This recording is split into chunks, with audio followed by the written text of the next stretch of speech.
Well, welcome everybody. Thank you so much for coming. So this past summer, the Mid-Hudson Library System opened up their road trip, their library road trip. Has anybody completed or started their Mid-Hudson Library Road Trip? Does anybody know what that is? Okay, for the 90% of you who don't know what that is, the Red Hook Library is part of the library system with 65 other libraries. So your library card works at 66 libraries in the Hudson Valley over 4 counties. And while we do think we have the best library in the system, we did want to invite everybody to experience all of the other wonderful libraries, because there are many beautiful historic libraries that all have interesting, unique resources that you can check out with your library card. But this happened where every single day, my staff and I would hear, "What an interesting building. What's the history of this?" And then I would make a joke about how it's an octagon and it's really hard to put bookshelves in an octagon and we have no storage and people are constantly getting lost. And I was like, it's fun just to explore. And I know some basic background, but we were so lucky that Olivia and Chris moved back. Yeah. Moved back. No, not back, but for the first time. Moved for the first time to Red Hook. And I think it was the first time I met you, where I was just like, it'd be so nice, because I heard you gave the talk the last time a few years ago. It'd be so nice if you could provide this talk again, specifically for Elise and myself. Elise, say hello to Elise. She works at the library. So that when people ask questions, we actually have some answers, where I don't have to just make a joke and improvise for a little bit. And we're so lucky to have Panda recording it, so for others who aren't able to attend, we'll be able to share this with them as well. So thank you, Panda, for being here.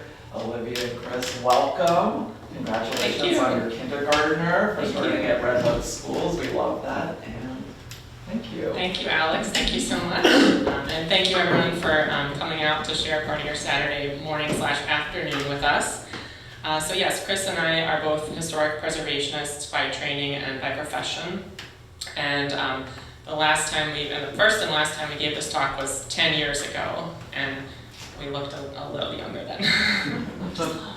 You can check YouTube just to compare, but actually don't do that. This morning we're going to give you a lesson in geometry. I meant history. History we're going to talk about. As Alex just introduced us, the octagon is an unusual and pretty rare building form, and one that's always easy to spot. It's an instant landmark in every town. Octagonal buildings, as we'll see, have surprisingly long history, going back to antiquity and the Renaissance, and continuing up through colonial times right here in New York State. So we promised you 8 sides to the story. We have a lot of history to cover, so we'll get started. And we will jump right into the fascinating history of Red Hook's own octagon, the library building. So as Olivia mentioned, we are historic preservationists by trade, and we're definitely building nerds. So we'll begin our story with a brief history of the library's building itself and the people who built it. As many of you know, this building was constructed as a private house for one of the town's more prominent families. Work on the building itself began in 1864, and it was completed the following year in 1865. And that's when the newly married Alan Beringer Hendricks and Anna Roger Hendricks moved into the building. The Hendricks family continued to live in the house for nearly 70 years, into the 1930s, when the library purchased the house from Alan and Anna's heirs. It's amazing that the building has had only 2 owners throughout its long life, and it's worth noting that this year the building turns 160 years old. The Hendricks family had deep roots in Red Hook and Dutchess County, going back at least to the 18th century. Alan's father, Jeremiah Hendricks, was a successful business person who was involved with a number of local enterprises. So here on the left, you can see an image of their freighting business on the Hudson River in Barrytown. They had a grist mill and a sawmill just north of the village of Red Hook, near where the mill pond still is. And they also had a tobacco factory right here near the village Four Corners. Alan Hendricks followed closely in his father's footsteps, and he eventually took over many of these family businesses. His first job was as a bookkeeper in the sawmill in the 1850s, and in 1861 he took over the freighting business in Barrytown. These advertisements, one is from 1862 and then 1866 for the A.B. Hendricks and Company. They show that the freight business provided services such as taking produce to markets in New York City on the trip south, and then those same boats would bring staples such as building materials and flour back to Red Hook on the return trip north. Their freighting business also did provide passenger transportation in, quote, the best accommodations, unquote. Allen was involved in the Barrytown freight business until 1867. During this time that he was involved in that business, he married Anna, as I said, in 1864, and they completed their Octagon house in 1865. And this was also, of course, the time of the Civil War, so this was a very momentous period for the Hendricks family.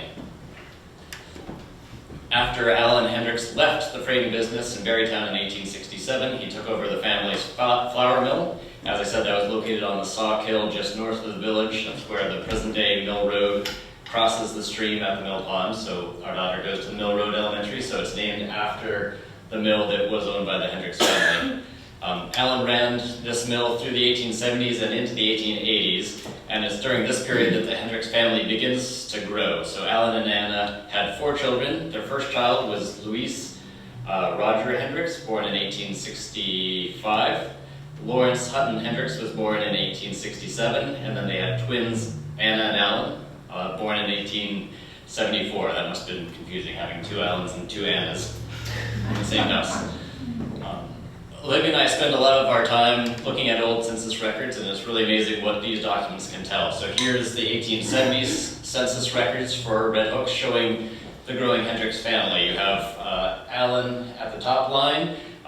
His occupation is listed as miller. Then we have Anna, their children Luis and Lawrence. And then it's also interesting to note that the Hendricks family were well off enough to have a live-in servant. So here it's Katie Flynn, age 25, a servant from Ireland. So after he left the flour mill, I guess I need that mic, Hendricks became bookkeeper at the First National Bank, which at that time was located kitty corner across the street from his house. So you'll see that's now currently the village building, that building that he did work at. In upper left, you'll see we called out in blue his house here, and you'll see the octagon on the map, which is actually represented as a hexagon, which is interesting, and then the First National Bank building. So again, a look into the census records from the 1880s shows a very full Hendricks household. The family, as Chris noted, had grown with the birth of twins, and also Hendricks' mother and aunt were living with the family as well as 3 boarders, one of whom was, his occupation was listed as tobacco agent, so it's possible that he was employed at the family's tobacco factory. Allen Hendricks lived well into his 90s, but we can only speculate as to whether or not this had anything to do with living in an octagon house. In the 1920s, the Red Hook Journal ran this portrait of Hendricks and noted that he was still actively involved in business. He continued work at his insurance business until retiring at the ripe old age of 92. And this article in the Rhinebeck Gazette talks about his age at retirement. It also noted that despite his age, he was already planning on making his garden this year as usual. And you can see in the photo on the top right the garden surrounding what is now the library building. So certainly he was an avid gardener.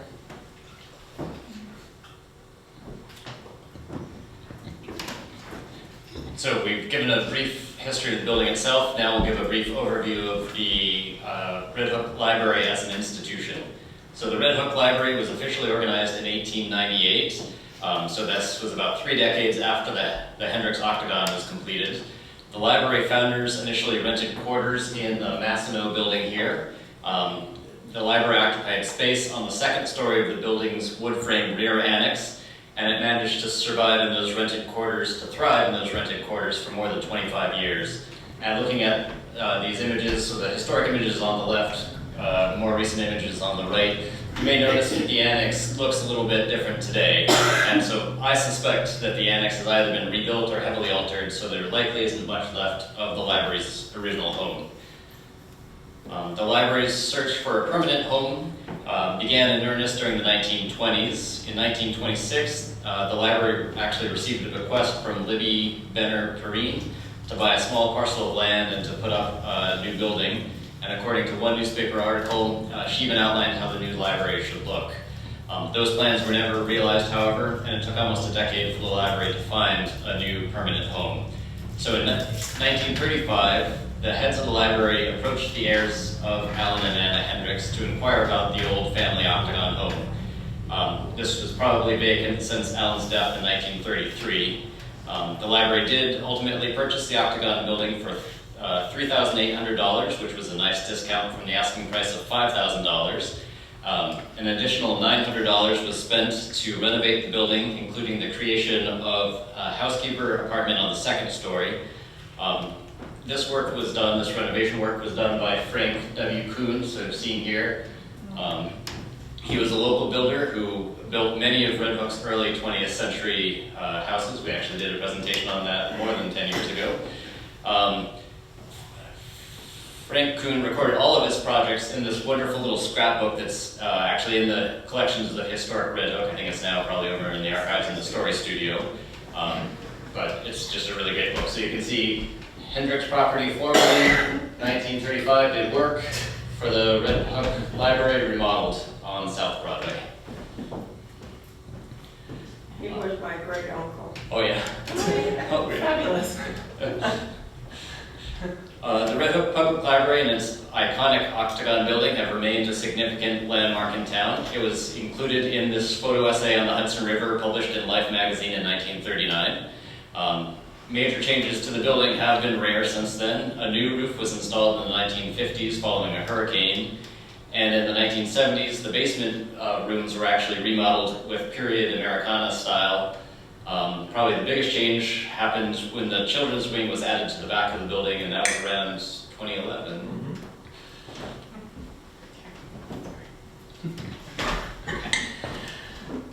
So, the third side of our story begins with a man named Orson Squire Fowler, a native of New York State and something of a local curiosity here in Dutchess County.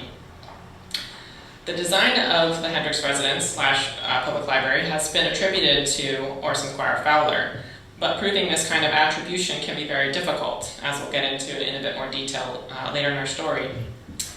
What we found during our research was that Fowler was probably not the architect of Red Hook's Octagon, but what we did find were many compelling links between this man's colorful biography and the history of the library building.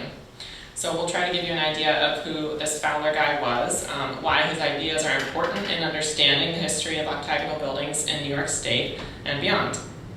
So who was O.S. Fowler?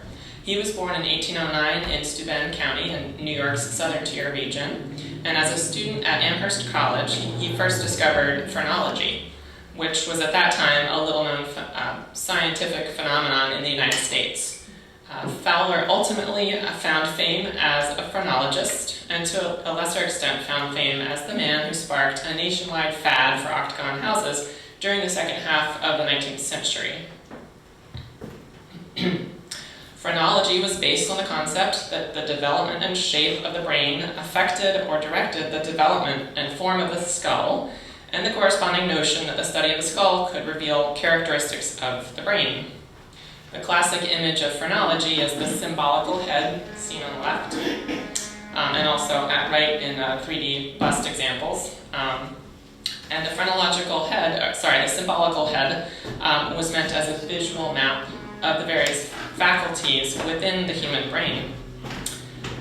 So we've highlighted in blue here some of our two of our favorite faculties, which are amativeness, illustrated with a cupid and arrow here, kind of blocking it, sorry, and also alimentiveness, illustrated with a ham shank and carving knife.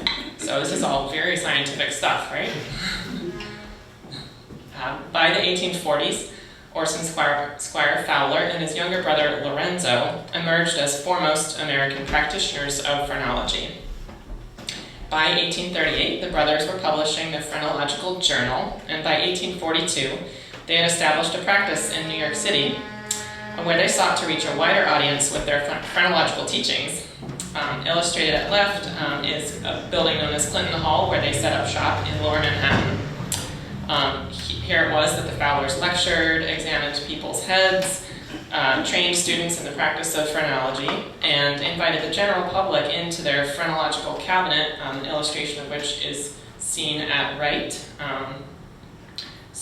This phrenological cabinet was really a museum, and there people could come in and view plaster casts of famous people's heads, as well as real skulls belonging to a variety of unfortunate deceased. With the addition of a third associate by the name of Samuel Wells, the Fowler brothers began to publish prolifically on the subject of phrenology. The firm of Fowlers and Wells printed hundreds of pamphlets, treatises, brochures, and books, all of which were widely distributed. Some of Fowlers and Wells' more popular titles included The Illustrated Self-Instructor and my favorite, Temperance and Tight Lacing, showing the injurious effects of stimulants and the evils of compressing the organs of life. Thank you. From its beginning, phrenology was subject to public ridicule and was an easy target for satirists who characterized the practice as pseudoscience. Much of the criticism took a humorous tone. One local paper, the Poughkeepsie Casket, referred to phrenology as, quote, bumpological science, unquote. Others were less forgiving, with one contemporary writer calling phrenology, quote, despicable trumpery, unquote. Of course, recent scholarship also acknowledges that some practitioners use phrenology to justify racist and nativist beliefs. Is that me? Okay. While the science of phrenology may have been dubious, it fit within a larger context of mid-19th century social reform movements that were progressive in spirit and focused on self-improvement. Through their extensive lecturing and phrenological character examinations, the Fowler brothers were promoting the idea of intellectual and moral self-improvement. The Fowlers and Wells slogan was simply, know thyself. One of my ancestors actually had the privilege of being phrenologically examined by O.S. Fowler himself in 1861, according to family archives. He was my great-great-uncle Louis Stancliffe, and my family always said he wasn't the brightest bulb, but Fowler actually had glowing things to say about Louis after examining his head. So I'll read an excerpt from the family archives, the examination report, which we have in our family archives. Fowler wrote, "You, sir, have every talent requisite for the study and practice of law. You are a natural speaker and orator. You should have had a collegiate education and be in public life." So it's interesting that Fowler saw a lot of potential where my family did not, somehow. In the mid-19th century, phrenology was embraced by leading intellectuals and public figures, as evidenced by the fact that Fowler examined the heads of Clara Barton, Mark Twain, John Greenleaf Whittier, and Edgar Allan Poe, to name a few famous Americans. Walt Whitman actually followed phrenology throughout his life. The second edition of his masterpiece, Leaves of Grass, was distributed by Fowlers and Wells in 1856, and that's shown on the left here. Fowler was so widely known that he even appears in political cartoons from that period, such as the one on the right, depicting Fowler examining the head of presidential candidate Zachary Taylor as Horace Greeley sits by and takes notes. So. Fowler's involvement in the reform movement of the 19th century brings us to the next part of our story, which is his search for the perfect house. Two of the faculties that phrenology promoted were inhabitiveness, which is represented here on the left by a man gazing fondly at a cozy house, and the faculty of constructiveness, seen here on the right, highlighted in blue, that's represented by a wheel and a nail. These faculties translated into the desire to create a comfortable home, which for Fowler was one of life's great moral achievements.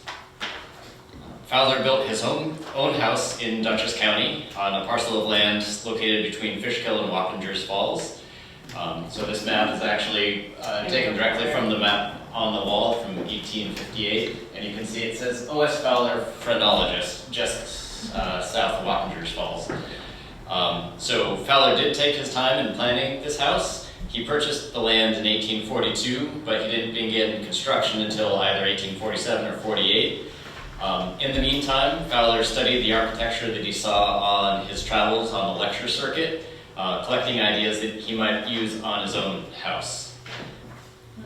Fowler closely supervised the design and construction of this house, which was completed sometime in the mid-1850s, so he did take his time. So this house was built about a decade before the Hendricks Octagon and Red Hook. As you can see clearly from this photo, the house lived up to its nickname of Fowler's Folly. It is 4 stories tall, it's a very tall building. It has about 60 rooms, had about 60 rooms in it, and it had verandas that encircled each of the 4 floors. The house became an instant landmark and was included in an early photographic tour of the Hudson Valley, which is where this 1860s photograph comes from. Fowler was nothing if not a great experimenter and self-promoter. He turned his experience with his own house into an opportunity to teach people how to build a better, more affordable house, and he also used it as an opportunity to sell more books. In 1848, Fowler published the first edition of A Home for All, seen here on the left. This edition was subtitled, A New, Cheap, Convenient, and Superior Mode of Building. In the introduction, Fowler claimed that, quote, no invention can be of greater practical utility to man than one which shall cheapen and improve our houses, and especially which shall bring comfortable dwellings within the reach of the poorer classes, unquote.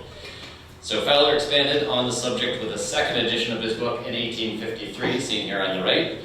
This time, the book was subtitled The Gravel Wall and Octagon Mode of Building, New, Cheap, Convenient, Superior, and Adapted to Rich and Poor. Both editions went through numerous printings, and with these books, the 2 editions, Fowler helped launch the national fad for octagon houses. This book was part manifesto and part practical manual, instructing the reader how to achieve home ownership. A Home for All contained 2 primary ideas. So the first was the octagon plan itself, which is seen here on the left.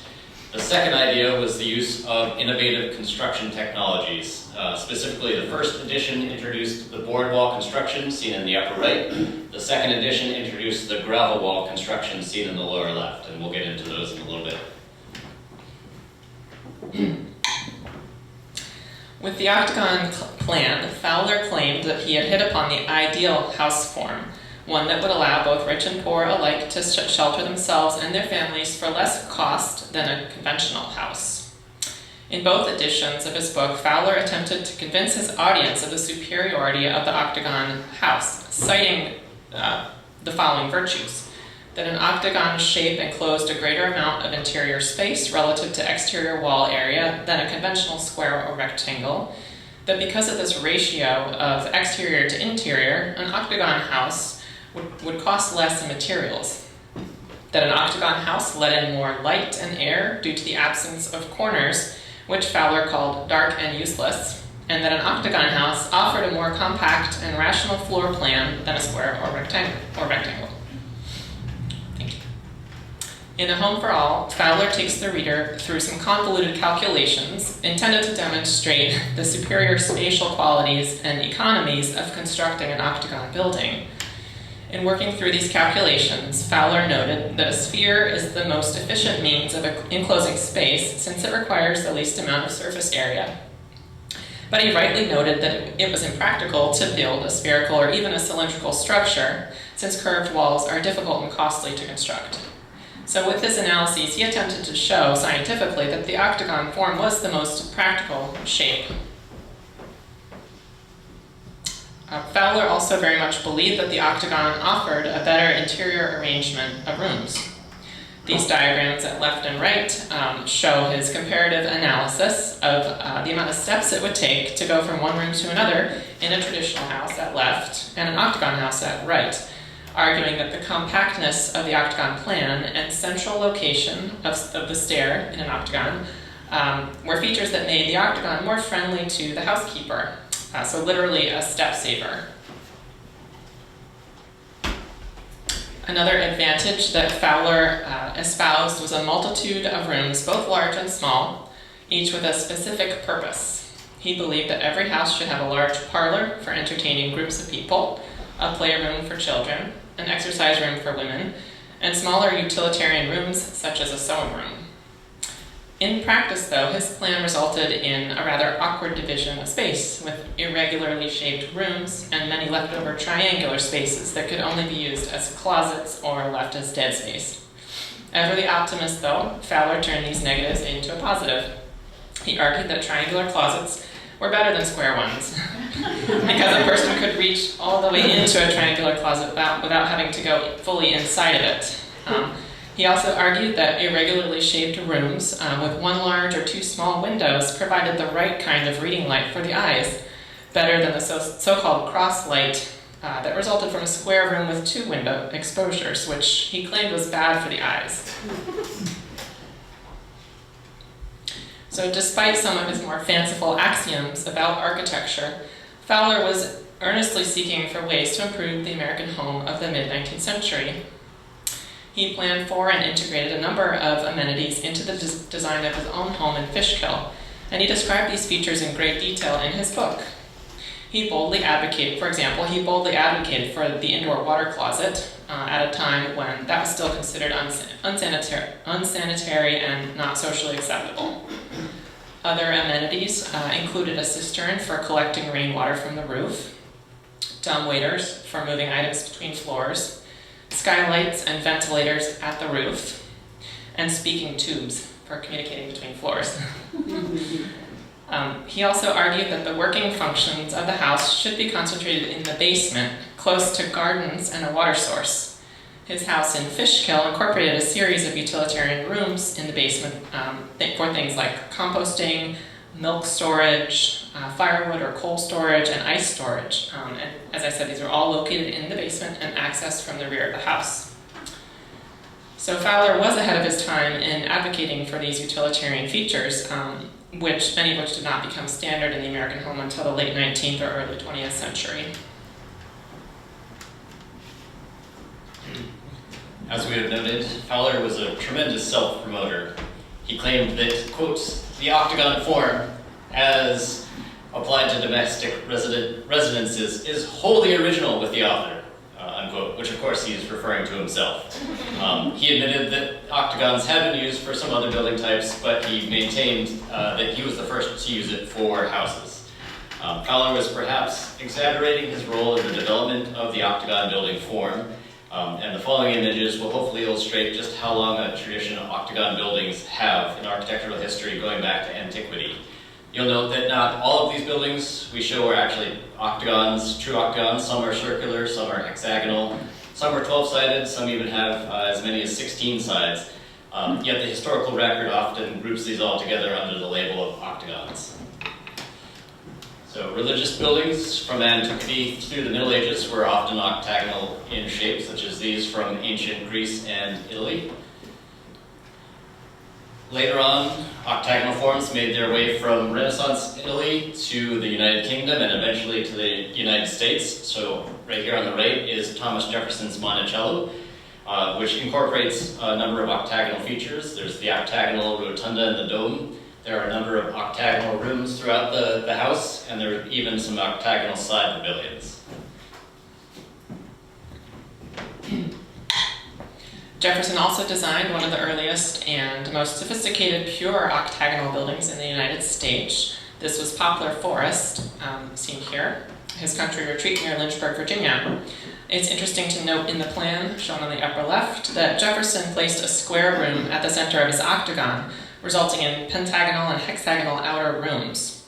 He also ingeniously placed double-sided fireplaces at 4 sides of the octagon, which served 2 rooms at once and filled those pesky triangular voids that came with octagon plans. And Jefferson wasn't the only founding father to experiment with polygonal buildings. Here's a historic photograph showing George Washington's famous 16-sided barn near Mount Vernon, Virginia. Don't know the name for that one. Octagonal one-room schoolhouses were also common in New York and the Mid-Atlantic. Economy of building materials was certainly a primary factor, as was heating.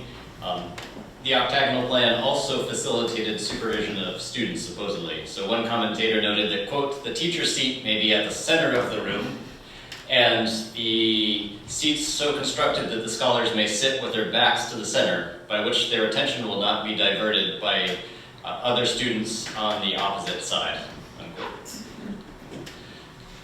Some books suggest that Fowler may have encountered polygonal buildings on his lecture tours, particularly the octagonal Dutch churches that were built throughout New York State in the colonial period, seen on the left, or perhaps he saw the toll houses that were built in the 1830s along the National Turnpike, seen here on the right. Perhaps more influential on the design of the Hendricks residence, though, were the number of octagonal and polygonal buildings located in and around Red Hook. These include the Blythewood Gatehouse, seen here, which is still standing on the Bard campus in Annandale.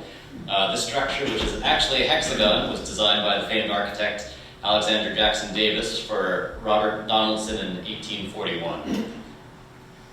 Donaldson sold that property and in 1852, and he moved a few miles south to another riverside estate, which is Edgewater in Barrytown, seen here. 2 years after he purchased that, he again commissioned Davis to design a pair of gatehouses. These time, the gatehouses were true octagons with 8 sides, not hexagons. Davis also designed this octagonal library as an addition to the main house at Edgewater.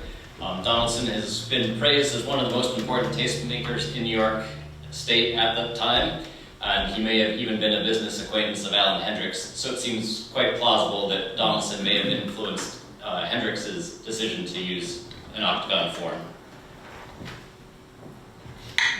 So now having taken you on that abridged tour of our octagonal precedents in architecture, we will see that although Fowler was not the inventor of the octagon building, nor even the first to build one in the Hudson Valley, he clearly popularized its use at a time when more Americans were becoming exposed to architectural ideas and house designs promoted in the popular press. These images show some of the most impressive octagons built in America, all dating to the 1850s, so within a few years of the publishing of Fowler's books. While some middle-class American home builders may have relied directly on Fowler's book for choosing to build an octagon house, others may have gotten the idea secondhand, as Fowler's plans were widely reproduced in a variety of sources, from farmers' almanacs and agricultural journals to pattern books, builders' manuals, and architectural treatises. As we mentioned, Fowler intended for his book to serve a wide audience, both rich and poor, and he had made that bold claim. So the examples we just showed on the previous slide were certainly not for the poor, or even the merely well-off, but Fowler's emphasis on the economy and utilitarian advantages of the octagon form did attempt to address the concerns of middle-class Americans. And there certainly are more modest examples of octagons to be found throughout New York State. And pictured here are 2 examples. On the left is the Estabrook House in Hoosick Falls, which is in Rensselaer County. And on the right is the Holly Farm in Hamden, both built circa 1855. So again, within a few years after the publishing of Fowler's Home for All editions. And a survey of octagon buildings in New York State was actually conducted in the 1950s. And a total of 120 octagon houses were identified statewide, so giving New York the most octagon houses of any state in the Union by the 1950s. It's worth noting that the Midwest actually has a notable concentration of octagon houses, and one historian has even attempted to map Fowler's travels throughout the Midwest, trying to show his influence on home builders through his lectures and his personal connections. Fowler's other significant contribution to the history of domestic architecture was his effort to promote 2 unusual building technologies. The first edition, as I said, of Home for All recommended what he called the board wall method of building houses. In this technique, boards are actually laid up flat, one on top of each other, in the manner of a log cabin, but with sawn lumber instead of raw lumber. The advantage of this method was that scrap wood could be used, which was supposed to save money. The carpentry was also much easier than traditional post and beam construction because you're just laying boards on top of each other, and it could be done by unskilled labor. The board wall method, however, proved to have some serious drawbacks. Since the walls were completely solid wood, there's no voids in there, it required a huge amount of raw materials, and it was therefore very expensive to build anything taller than 1 story. In 1850, Fowler visited the town of Milton, Wisconsin during one of his lecture tours. This is a small town, but it had several early concrete buildings, notably. One of the earliest and perhaps the most prominent was the Milton House seen here, which was built just a few years before Fowler visited. It was built in 1844. Fowler was there in 1850. Fowler later described this building as, quote, wholly of lime mixed with coarse gravel and sand, unquote. The owner of this building was so proud of the construction techniques that he actually let Fowler bang on the walls with a sledgehammer for 6 cents a blow. Fowler was obviously impressed, and he decided to use the gravel wall when he was building his own house in New York. And I've always wondered if it's a coincidence that this building happens to be a hexagon. Fowler's visit was in 1850s. That's already after he published the first edition of his Octagon House book, so maybe he had an affinity for it because it was polygonal, but I don't know. I don't know if it's just coincidence or not. So the gravel wall technique was also presented as a major breakthrough by Fowler in the second edition of his book. Fowler's gravel wall building method was basically a primitive form of poured concrete construction. The method involving mixing gravel, stones, cement, and water together in a wooden pallet, shoveling this mixture into board forms held up by scaffolding, letting the mixture cure or harden, and then repeating these steps in order to build up the walls layer by layer. The illustration on the right shows a concrete wall under construction. So the wood is the board forms. And the Estabrook House, the house in Hoosick Falls we saw 2 slides ago, was built with the gravel wall construction method. And one historical source noted that those walls were poured at a rate of 1 foot per day. So to bring Fowler's ideas home, so to speak, these photos are of the Red Hook Library's walls, and they show how they were constructed. The 2 photos on the top left show the hole that was cut in the back of the wall of the library for the Children's Wing edition. And the photo on the bottom left shows the tops of the walls just below the roof rafters in the attic. So I should note that Chris and I were able to, when we were doing our research for this talk 10 years ago, we were able to go in the basement of the library building, go in the attic, and so we took some of these photos. Some of the photos were taken by Peter Sweeney Architects, who did the work. So the photos this photo here in particular shows the cross section of the wall, and which is approximately 14 inches thick, and as you can see, it's composed of rebel stones set into a matrix of gravel and sand. So basically, it matches up pretty closely with how Fowler described his gravel wall method. And during our research 10 years ago, we were also excited to find one source from 1948 that named the cement used in the library's walls as Rosendale cement. Rosendale cement originated just across the Hudson River from here in the town of Rosendale in Ulster County. It was first manufactured in 1825 for the building of the Erie Canal, and Rosendale remained the country's largest producer of cement for the entirety of the 19th century. So examples of concrete octagons are pretty rare, basically because of the relative costliness of cement. So Fowler tried to point out in his book that theoretically you could find gravel and sand and stones locally or on your building site and use them for your gravel wall house, but he had to acknowledge that cement was actually typically the most expensive building material, so it's out of reach for most home builders. And additionally, in the 1860s, for example, when Hendricks was building his house, there were very few builders who would have known how to do a gravel wall or early poured concrete construction technique. No. As Olivia mentioned, many people believe or make the assumption that Fowler was the architect of the Red Hook Octagon, the Hendricks residence, now the Red Hook Public Library, mostly because he popularized the Octagon House form. So we'd like to look into that claim just a little bit.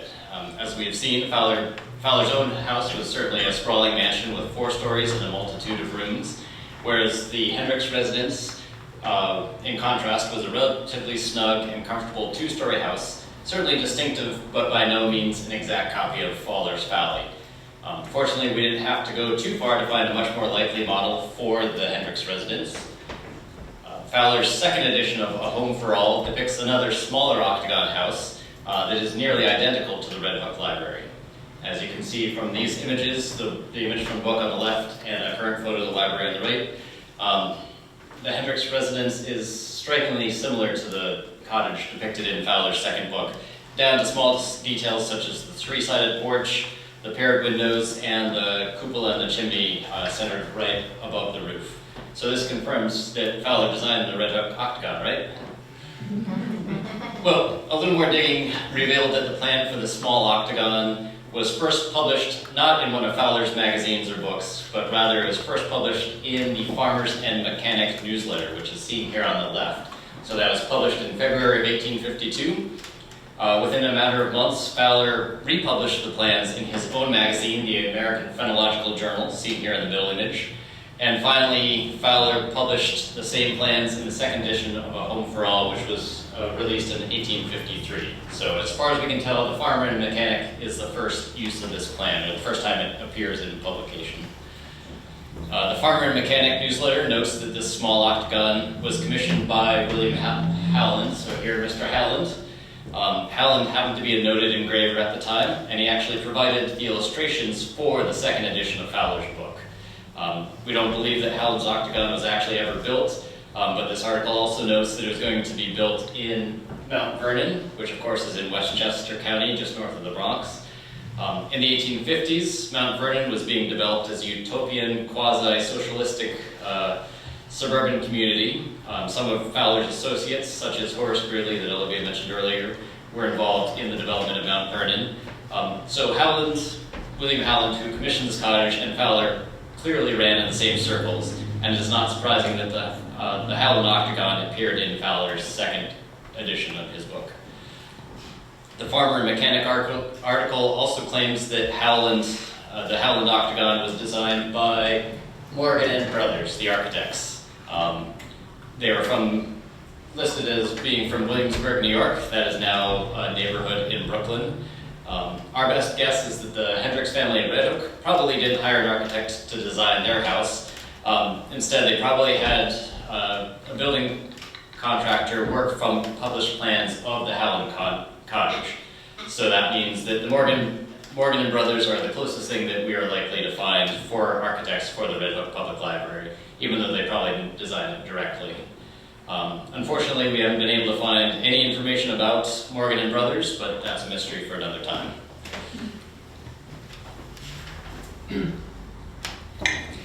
So now that we've introduced you to Howland's Octagon Cottage, we'd like to take you on a little virtual tour of the Howland Cottage and the Red Hook Public Library building to make a visual comparison and show you just how similar they really are. So to the left we see the Howland Cottage plan, and to the right we see the library floor plan. And so to make the comparison easier, we're just going to flip the Howland plan like so. So you'll see they're nearly identical, with the stair hall at the left, the double parlor in the middle, a small room to the right, veranda across 3 sides at the front, and of course the triangular closets, which we know and love. And so an important feature of the Howland Cottage that Chris already pointed out was the 3-sided veranda, which is shaded in blue here and nicely illustrated in the historic photo. Actually, you can't see it at all in the historic photo because of the amount of ivy on the building, but you can see it obviously as extant today, it survives till today. And so entering the library, you obviously the front entrance is not in the center of the building, it's offset to the left, entering you into the stair hall. A photo of the stair hall at the library shown at right. So here's the double parlor, the center section of the building, shaded blue on the left, and to the right, a view inside the library. You'll note that there are two large arched openings in between the front and rear parlors. Not quite the same as what's shown on the Howland plan. So it's possible that those were alterations, renovations made by Frank Kuhn in 1935 for the library to make it a more usable space for a library. It's possible they were always there. It's possible one was there and then another was added. So we'll never know. But interesting to speculate. So here's a view of the side room. To the right, shaded in blue, Howland's plan, very similar dimensions at the Red Hook Public Library, except there is a 5-sided projecting bay window, which is actually, if you'll note, just a truncated octagon. So that's the only difference there. And so on the Howland plan at left, we've highlighted the shed doors and the stoop that were found at the basement level at the rear. And on the right, comparing it to this historic photo where you see almost identically the same features on the rear bottom level of the house, the shed for storage of perhaps coal or wood, and the sort of stoop entrance out to the rear garden. So these were the functional amenities that Fowler was talking about and promoting in his book. And we see them in real life. Oh, thank you. So another similarity is the use of blind windows and doors to maintain the symmetry of the building's facades. So at left, the blue arrows are pointing to where there would have been blind windows. So on the right, you can see how that looks on the exterior. So really that's just a solid wall behind the shutters and behind the doors. Again, to preserve the symmetry of each side of the octagon and to basically conceal spaces like stair halls or closets.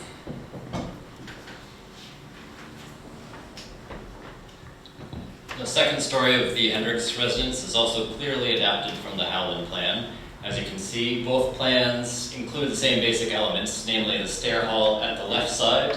There are 2 rooms in the middle of the building that are separated by a central corridor between the 2 of them, and there are also all of these fabulous triangular closets. The primary difference between the Howland plan and the Hendricks residence as built, the size of the central rooms are a little bit different, and the placement of the corridor in relation to the chimney. So on the Howland plan, the corridor is behind the front room. In the Hendricks residence, the corridor is in front of the chimney, so the front room is a little smaller, but those are relatively minor details. Perhaps our coolest discovery was in the attic of the library. That's where we found that the chimney was built at this kind of surprising angle. And I'm sorry, it's a little dark, but you can see that the chimney actually angles in the attic. And we were just trying to figure out why that was the case. And then once we started looking at the floor plans, we realized that the fireplaces on both the first and the second floors are not exactly in the center of the house. You can see they're just slightly back of that center point. So that's why when this chimney rises into the attic, to get it to go directly out the roof in the center of the building in that cupola, they had to build it at this angle in the attic. So, in conclusion, we can say with some confidence that the Red Hook Public Library building was based on the Octagon Cottage commissioned by William Howland, designed by the firm of Morgan & Brothers. We can also say that the library building employs the gravel wall method of construction endorsed by O.S. Fowler in the second edition of his book, A Home for All. We can only speculate, however, as to where the Hendricks family encountered these architectural ideas and why they chose to use them for their own house. Perhaps they read Fowler's books or were even familiar with Fowler's Folly itself. It wasn't that far away. Maybe they had a decade-old copy of the Farmer and Mechanic newsletter lying around someplace. Or maybe Hendricks was trying to emulate Robert Donaldson, the successful business person and influential tastemaker. In any case, the Red Hook Library is a one-of-a-kind landmark building that Red Hook can certainly be proud of. So, thank you all. So with that, we'll open it up for questions.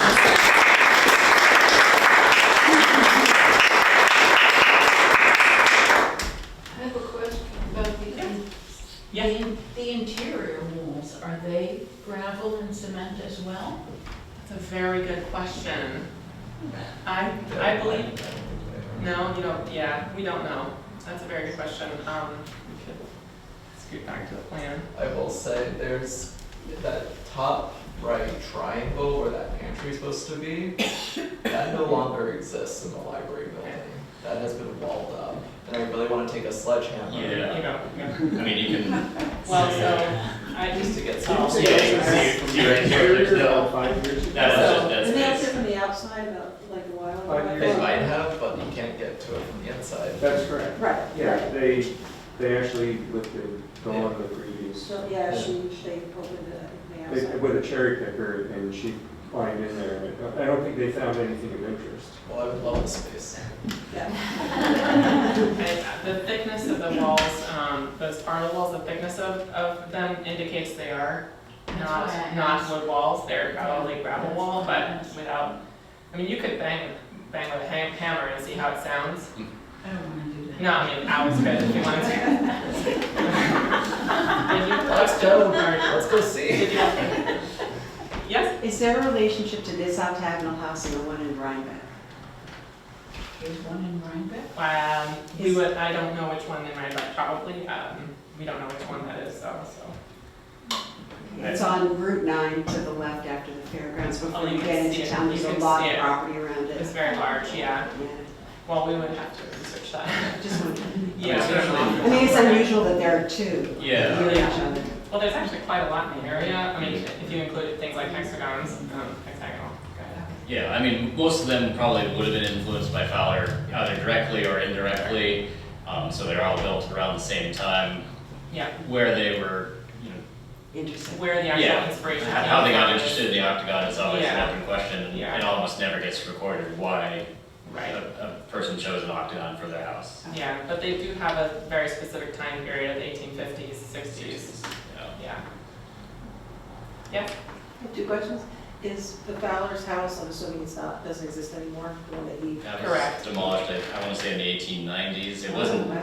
there for very long. Yeah, it wasn't there for very Wow, long. that's Yeah. not long at all. Yeah, and his family didn't live in it for very long, so it's kind of a sad story. It is, yeah, it'd be really cool. Yeah. And the second question is, you may not know this, but of the existing octagonal houses, is there a ratio of the cement walls versus the Oh, that's a very good. walls?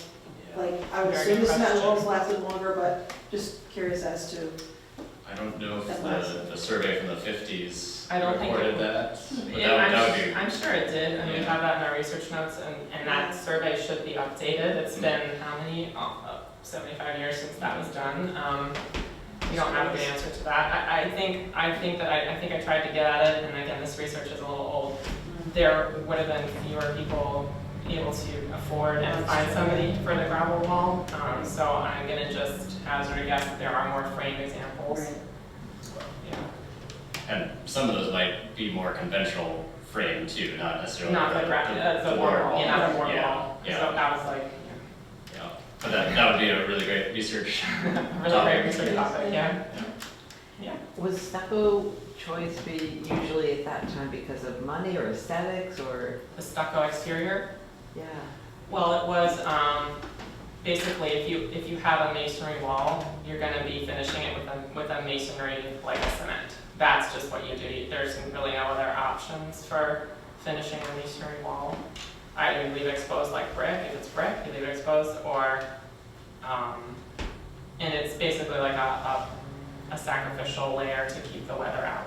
So, I mean, the library is stucco coated over the concrete walls. Yeah, Yeah. we have to, because of SHPO, we are required to keep the same stucco.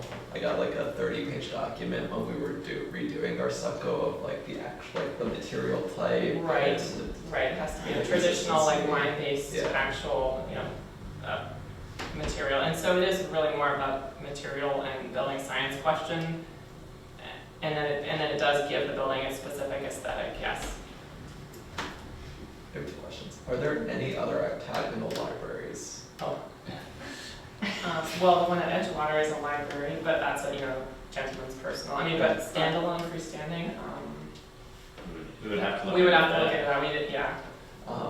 And then I read this in a Paul Auster book, so I don't know if this is real, but because you mentioned Walt Whitman being like a huge phrenologist, and so the lore goes that he was so obsessed with his own genius, as phrenology proved, that when he died, he wanted to donate his brain to science, and then in like a very young Frankenstein escapade, a lab assistant dropped his brain on the floor, and it was just like thrown out, and it was just like in some garbage pit in New York. What an amazing anecdote. Is that true? I've Love to never know. heard that. I think That it you won't need to track do the it next down. talk, Alex.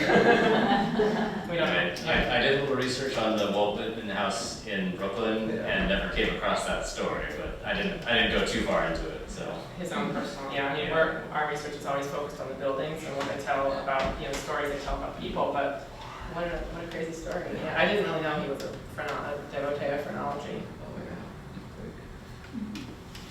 Anybody have any other questions for us? Okay, well, thank you so much for coming.